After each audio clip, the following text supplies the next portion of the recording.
जगदलपुर में दोहरे मर्डर कांड पर बड़ा खुलासा हुआ है। छोटा बेटा ही निकला मां और बड़े बेटे का हत्यारा। एसपी शलभ सिन्हा ने प्रेस कॉन्फ्रेंस कर इसकी जानकारी दी और 24 घंटे में पुलिस ने इस पूरे मामले का खुलासा कर दिया है। बड़ी खबर जगदलपुर से मिल रही है, जहां दोहरे मर्डर कांड पर बड़ा खुलासा हुआ है और घर का छोटा बेटा ही अपनी मां और अपने बड़े भाई का हत्यारा निकला। एसपी शलभ सिन्हा ने प्रेस कॉन्फ्रेंस की और इस पूरे मामले की जानकारी दी। केवल 24 घंटे का वक्त और 24 घंटे में ही यहां पर पुलिस ने ये बड़ा खुलासा कर दिया है कि किस तरह घर का छोटा बेटा ही अपने बड़े भाई और अपनी मां का हत्यारा निकला। मामूली से विवाद पर पहले इसने अपने भाई की हत्या की और उसके बाद इसने अपनी मां को मौत की नींद सुला दिया। तो जगदलपुर हत्याकांड में एक बड़ा खुलासा हुआ है। 2 लोगों की हत्या हुई थी, मां और बड़े बेटे की हत्या हुई थी और छोटा बेटा बंधा हुआ मिला था। जब आसपास के लोगों ने घर का दरवाजा खटखटाया, किसी ने दरवाजा नहीं खोला। जब दरवाजा तोड़ा गया तो घर का जो छोटा बेटा है वो बंधा मिला और मां और बड़े बेटे की लाश पड़ी थी। पहली नजर में लोगों को ये लगा कि यहाँ पर क्या लूटपाट की वारदात को अंजाम देने के लिए बदमाश आए थे जिन्होंने इस पूरी घटना को अंजाम दिया है। पुलिस को भी यही लगा, लेकिन बार बार बयान बदलने के बाद जो छोटा बेटा है नितेश गुप्ता, उसे पुलिस ने गिरफ्तार कर लिया और डबल मर्डर की जो गुत्थी है उसे सुलझा दिया कि किस तरह छोटे बेटे ने ही अपनी मां और बड़े भाई की हत्या कर दी एक मामूली से विवाद पर। इस खबर पर अधिक जानकारी के साथ हमारे सहयोगी संजय ठाकुर फोन कॉल पर जुड़ गए हैं। संजय, जिस तरह से ये पूरा मामला सामने आया है, इसके बाद छोटे बेटे पर अब आगे क्या कुछ कार्रवाई करेगी पुलिस? क्या घर में कोई और नहीं था? क्या बस ये 3 लोग ही घर में रहते थे? जी प्रतिज्ञा, ये जो पूरा मामला है, इस मामले ने पुलिस को भी चौंका दिया। हाँ, आपने ठीक कहा, घर में 3 लोग ही रहते थे, माँ और उनके दोनों बेटे। दोनों बेटे जो हैं वो अपना अपना बिजनेस करते थे और यहीं से विवाद शुरू हुआ। इनका घर जो है वो बिल्कुल मेन रोड में प्राइम लोकेशन पर स्थित है, जिसकी कीमत बहुत ज्यादा है। लेकिन इनका घर जो है वो, क्योंकि काफी लंबे समय से वहां रहते थे, पुराना घर था, एक किराने की छोटी दुकान थी और बड़ा भाई जो है वो बाजारों में घूम घूम कर दुकान लगाता था और यहीं से पूरा विवाद शुरू हुआ। यहाँ जो है ये मांग, छोटा बेटा जो है वो चाहता था कि इस घर को बेचा जाए और किसी प्राइम लोकेशन पे या ठीक जगह पे जो है घर लिया जाए और कोई बड़ा बिजनेस शुरू किया जाए। और यही से विवाद इनका शुरू हुआ, पैसों को लेकर विवाद था। पुलिस का कहना है कि पिछले 6 महीनों से ही दोनों भाइयों के बीच विवाद चल रहा था, जिसके बाद जो है ये जो पूरा विवाद है इसने इतना खतरनाक रूप ले लिया, जिसमें 2 हत्याएं हो गई। अपने ही माँ और बड़े भाई की हत्या कर नितेश गुप्ता ने आवेश में आकर रात 2:30 बजे जो है, जब नितेश गुप्ता उठा, सिगरेट पीने के लिए बाहर निकला, इस दौरान उसकी अपने बड़े भाई से विवाद हुई और घर के ही रखे बर्तनों से पीट पीट कर उसने अपने भाई की हत्या कर दी। इसके बाद जब ये आवाज सुनकर उसकी मां जागी तो उसने अपने ही पैजामे के नाड़े से पहले अपनी मां का गला घोटा और उस पर भी कई वार कर मां की हत्या कर दी। इसके बाद पुलिस से बचने के लिए इसने एक साजिश रची। इसने एक रस्सी से अपने हाथ पैर बांधे और हाथ पैर बांधने के बाद ये वहीं जमीन पर लेट गया। सुबह जब काफी देर तक घर का दरवाजा नहीं खुला तो पड़ोसी जो है वो पीछे के दरवाजे से अंदर आए। जब उन्होंने देखा तो वहां 2 लाशें पड़ी हुई थी और नितेश गुप्ता जो है वो घायल अवस्था में नजर आया। जब घायल अवस्था में नजर आया तो पहली दृष्टया शुरुआत में सभी को लगा कि ये कोई लूटपाट का मामला है और यही वजह है कि कल पूरा शहर दहशत में था। पूरे शहर को ये लगा कि शहर के अंदर इतनी बड़ी लूटपाट की घटना को अंजाम दिया गया, जिसमें 2 लोग की हत्या हो गई है। लेकिन पुलिस ने जब जांच शुरू की तो लगातार नितेश अपने बयान बदलते रहा, जिसके बाद पुलिस का शक नितेश के ऊपर गहराया और इसके बाद फिर जो है नितेश पे ही जो है पुलिस ने कंसंट्रेट किया, लगातार दबाव बनाया, एविडेंस जब जुगाड़े तो यहाँ पता चला कि नितेश ही वो हत्यारा है जिसने अपनी माँ और अपने भाई की हत्या की है। जिसके बाद पुलिस ने आज इस पूरे हत्याकांड का खुलासा किया और मानिए प्रतिज्ञा, मैं भी यहाँ जो सोशल मीडिया है, यहाँ जो ग्रुप्स है, मैं उन्हें चेक कर रहा था।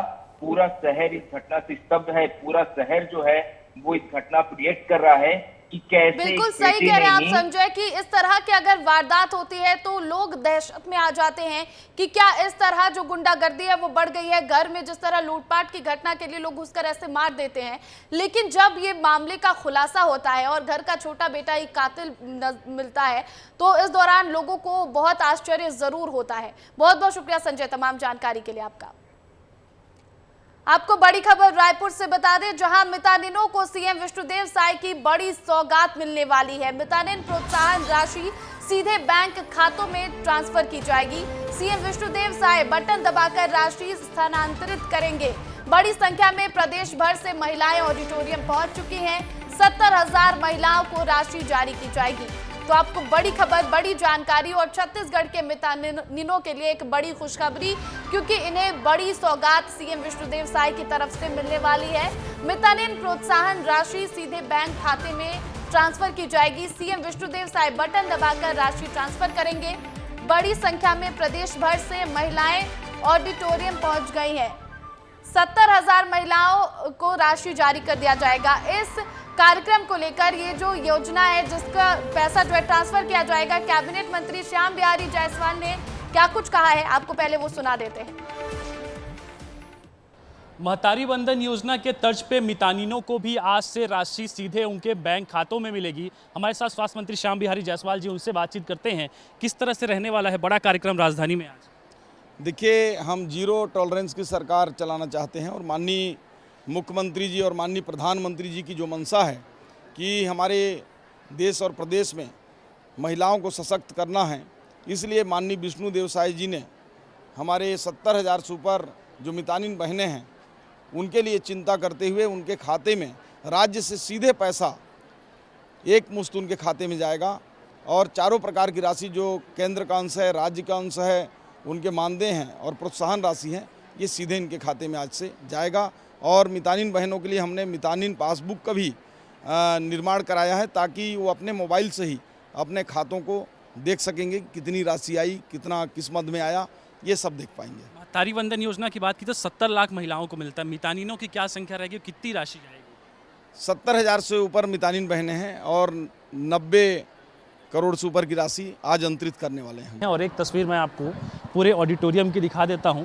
इस ऑडिटोरियम में आप देखेंगे तो तमाम प्रदेश भर से जो मितानिन हैं वो पहुंची हुई हैं। 70,000 से ज़्यादा इनकी संख्या है और आज से नई शुरुआत करते हुए अब तमाम मितानिनों को प्रोत्साहन राशि और उनकी जो मासिक सैलरी है वो उनके सीधे बैंक खातों में हर महीने पहुँचेगी। कैमरा पर्सन किशोर के साथ रोहित मिश्रा, विस्तार न्यूज़, रायपुर। और इस खबर पर अधिक जानकारी के साथ रोहित मिश्रा हमारे साथ लाइव जुड़ गए हैं। रोहित, जिस तरह से छत्तीसगढ़ में महतारी वंदन योजना जो सरकार की तरफ से चलाई जा रही है, महिलाएं पहुंचती हैं, बड़ी सौगात, उसी तरह जो मितानिन महिलाएं हैं उन्हें भी अब ये पैसा मिलेगा, उनके खाते में सीधा ट्रांसफर किया जाएगा। कितनी बड़ी खुशखबरी है छत्तीसगढ़ की महिलाओं के लिए। बिल्कुल प्रतिज्ञा, बहुत बड़ी खुशखबरी है क्योंकि 70,000 से ज़्यादा महिलाओं को ये राशि जाने वाली है और आज एक बटन दबाकर मुख्यमंत्री विष्णुदेव साय 90 करोड़ रुपए से ज़्यादा की राशि जो है वो जारी करेंगे। कार्यक्रम स्थल पर हूँ, तस्वीर से शुरू करूँगा, तस्वीर दिखाता हूँ। बेहद ही आकर्षक ढंग से स्टेज को सजाया गया है। आप देख सकते हैं यहाँ पर मुख्यमंत्री के साथ में तमाम कैबिनेट मंत्री भी मौजूद रहेंगे। मितानिनों को क्योंकि एक बड़ी जिम्मेदारी उनके कंधे पर रहती है, दूरस्थ अंचलों पर वो जाती हैं, काम करती हैं, उनसे भी बातचीत करेंगे। पहले तैयारी को दिखा देता हूँ कि यहाँ पर थोड़ी देर बाद जब मुख्यमंत्री विष्णुदेव साय पहुँचेंगे तो यहाँ पर वो सीधे एक प्रेजेंटेशन पेश किया जाएगा। प्रेजेंटेशन के बाद में इनको सीधी राशि जो है वो जारी की जाएगी। इसके अलावा बात की जाए तो बड़ी संख्या में प्रदेश भर से महिलाएं मितानिन यहाँ पहुँची हैं, उनसे बातचीत भी करते हैं। कब आए हैं आप लोग? आज अभी आए हैं, अभी एक आध घंटा पहले आए हैं जांजगीर चांपा से। कैसी तैयारी है? अच्छी लग रही तैयारी? हाँ, बहुत अच्छी लग रही है तैयारी जो है। बेहद खुशी भी हो रही है हमें इस कार्यक्रम में यहाँ तक हम पहुँचे हैं। तो मुख्यमंत्री विष्णुदेव साय ने बहुत ही एक अच्छा कार्य किया है। इन्होंने जो सीधे ऑनलाइन पेमेंट जो है सीधे मितानिन के खाते में जाएगा। चूँकि पहले जो राशि आती थी वो पहले राज्य से जिले में जाती थी, जिले से ब्लॉक में, तो मानदेय जो क्षतिपूर्ति राशि हमको मिलती है वो काफ़ी लेट से मिलती थी, लेकिन अब सीधे हर महीने सीधे हमारे खाते में ऑनलाइन ट्रांसफ़र हो जाएगा। इस बात की तो बहुत खुशी है हमें, बहुत खुशी। प्रक्रिया सरल हो गई है, अब सीधा एक खाते से पैसा पहुंच जाएगा। कितनी खुशी होती है जब इस तरह की प्रक्रिया लाई? बहुत खुशी हो रही है, बहुत ज़्यादा धन्यवाद दे रहे हैं हम विष्णुदेव साय जी को। और ऐसी ही हमारी आगे की राशि ऐसी जारी रखेंगे तो और ज़्यादा खुशी होगी। 1-2 महीने में बंद हो जाएगा ऐसा नहीं, जैसे 1 महीने में एक बार जाना चाहिए, ये पूरा पैसा जाना चाहिए। महतारी वंदन की भी राशि मिलती है, जी मिलती है सर। दोहरा फायदा हो गया। हाँ हो गया, लेकिन ये आधा आधा नहीं जाना, केंद्रांश राज्यांश नहीं जाना चाहिए, एक मुश्त राशि। तो राशि विष्णुदेव साय जी जारी करेंगे। मुख्यमंत्री आपसे भी समझ लेता हूँ, कितनी खुशी हो रही है जब यहाँ पहुंचे हैं आप, अब देख रहे हैं कि बड़ी संख्या में महिलाएं आई। धन्यवाद। मैं यहाँ पर ये बोलना चाहती हूँ कि हमारी मितानिन बहनों को इस प्रकार से कार्यक्रम रखा गया है, बहुत बड़ी अच्छी बात है, क्योंकि इसका सीधा इंटररिएक्शन हो रहा है मितानिन के और मंत्री जी के साथ में, जिसमें अपने परेशानी भी लोग रख सकते हैं और अच्छाई भी रख सकते हैं। इसमें हमको बहुत खुशी हो रही है। बहुत खुशी हो रही है। और महिलाएं उनसे बातचीत कर लेते हैं। कहाँ से आए हैं? एकदम झोला वोला लेके आ गए? नहीं भैया, ये प्रेस वाले भी है वो उनका भी रखी हूँ जी। कितनी राशि मिलेगी आज अब हमारे 3 महीने का जो पेमेंट हुआ आएगा भैया हम लोगों को जी। महतारी वंदन की भी राशि आती है पर अब इस महीने नहीं आई है मेरी। आ जाएगी। दोहरा फायदा हो रहा है। बिल्कुल भैया, धन्यवाद। दोहरा फायदा हो रहा है। हाँ दोहरा फायदा हो रहा है। कब से आप लोग की सैलरी रुकी थी? 3 महीने से। और लोग हैं, उनसे भी बातचीत कर लेते। कब से रुकी थी? 3 महीने से रुका हुआ था, अभी हमको दिए, ठीक लगा। अभी सभी मितानिन बहनें खुश है। हाँ तो हमारा इसी दिन का इंतजार था कि हम लोग चाहते थे कि हमारा हर महीना पैसा आ जाए, और वही हो गया। बहुत अच्छी बात है, हम लोग बहुत खुश हैं।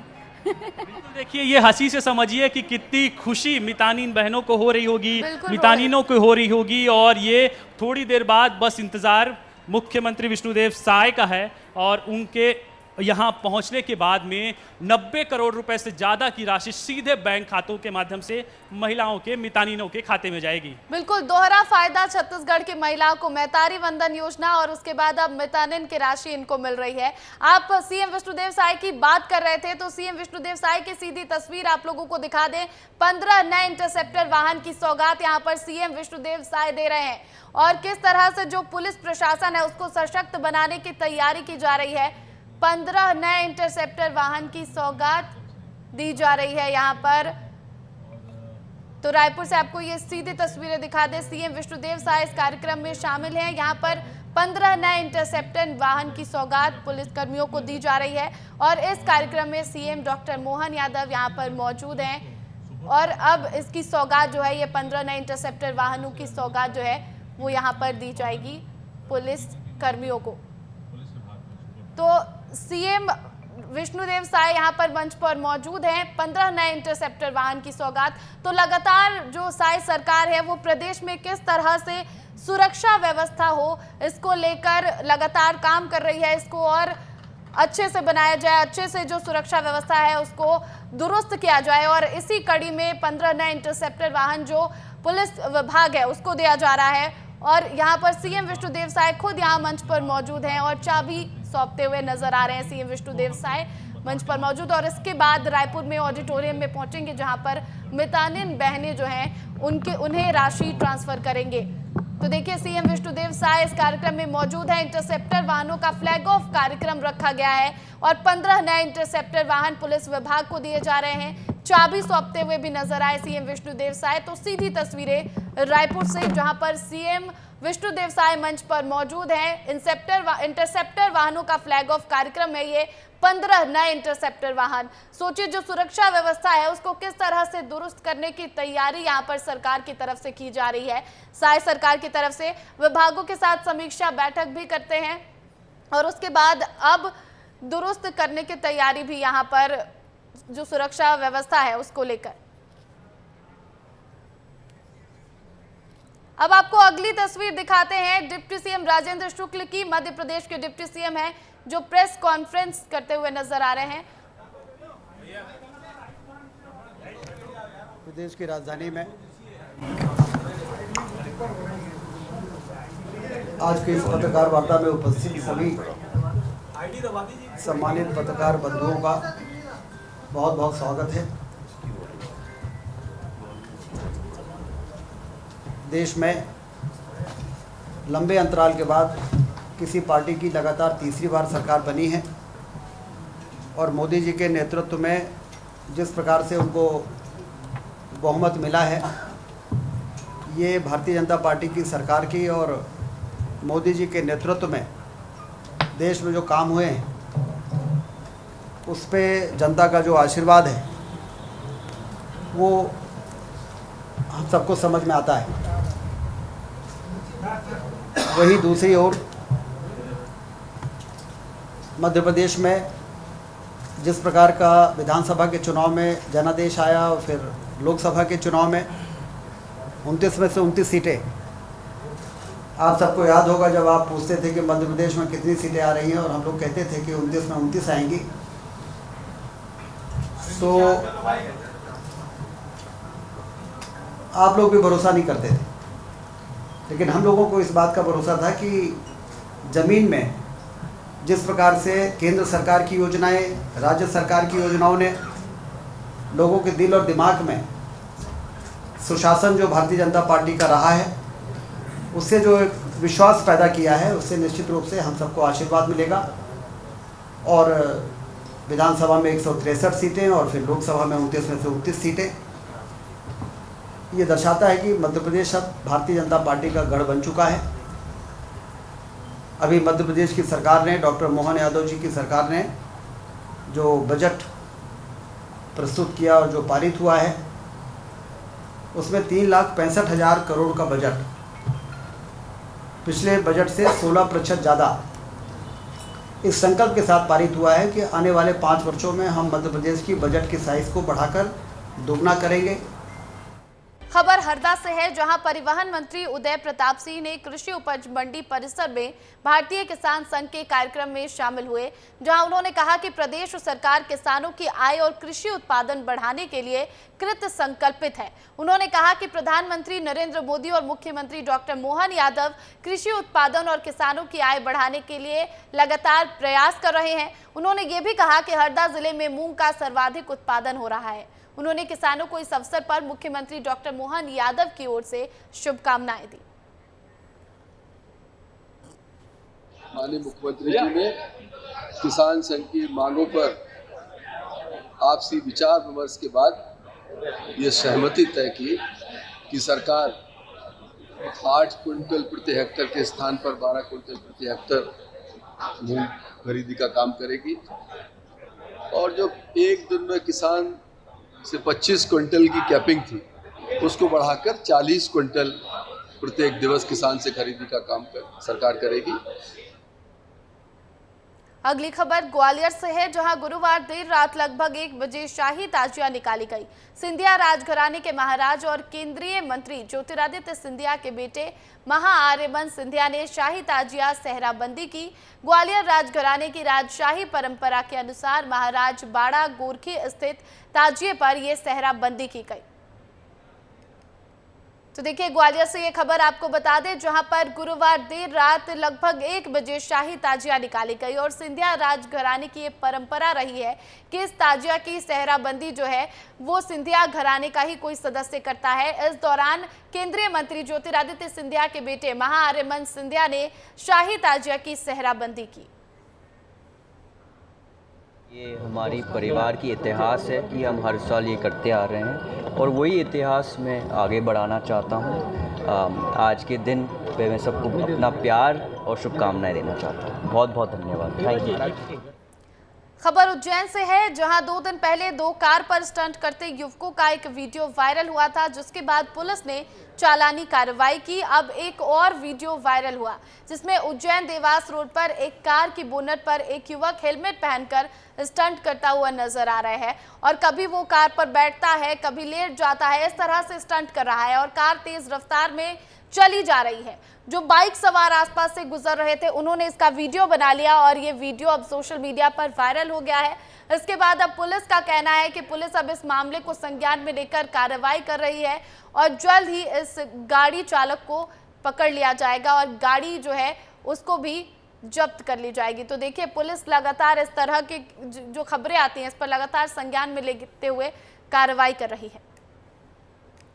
तो वहीं यातायात नियमों का उल्लंघन करने वालों का वीडियो वायरल हुआ, जिस पर पुलिस ने तुरंत कार्रवाई कर संज्ञान में लिया और वाहन चालकों को ढूंढ कर निकाला। एसपी ने विस्तार न्यूज की प्रशंसा भी की और उन्होंने कहा कि आपके मीडिया में वीडियो उपलब्ध कराई है जिस पर हमने कार्रवाई की। साथ ही विस्तार न्यूज को उन्होंने धन्यवाद भी कहा।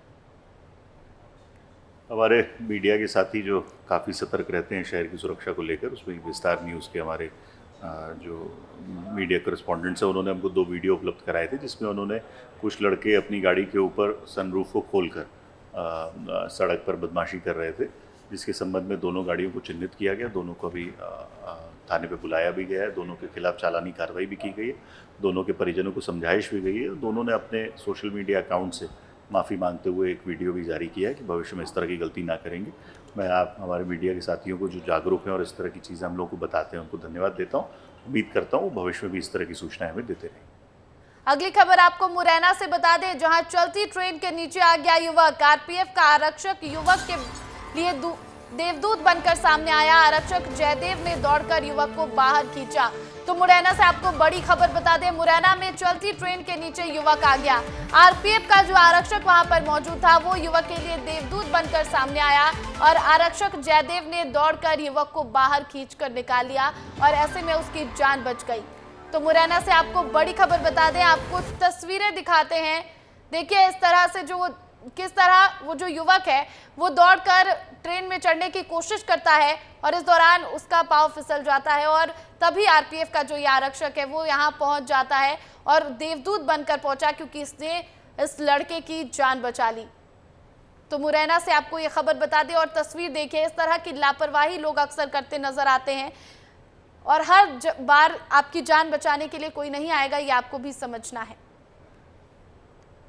दतिया के जिला चिकित्सालय में बड़ी लापरवाही सामने आई है, जहां एक युवती डीएमएलटी स्टूडेंट बनकर कई दिनों तक काम करती रही। इस दौरान युवती ने ब्लड बैंक के अंदर ट्रेनिंग लेने के एवज में न सिर्फ ब्लड के सैंपल मिलाए बल्कि लोगों को ब्लड का वितरण भी किया, जबकि संबंधित युवती जो है वो ट्रेनिंग के लिए कहां से आई और कैसे आई इसकी जानकारी ब्लड बैंक के संबंधित अधिकारी को नहीं है। वहीं वीडियो वायरल होने के बाद अस्पताल प्रबंधन को इसकी भनक लगी तो उन्होंने ब्लड बैंक प्रभारी को फटकार लगाते हुए तत्काल प्रभाव से हटाने के लिए कहा है, लेकिन युवती के खिलाफ कोई कार्रवाई नहीं की गई।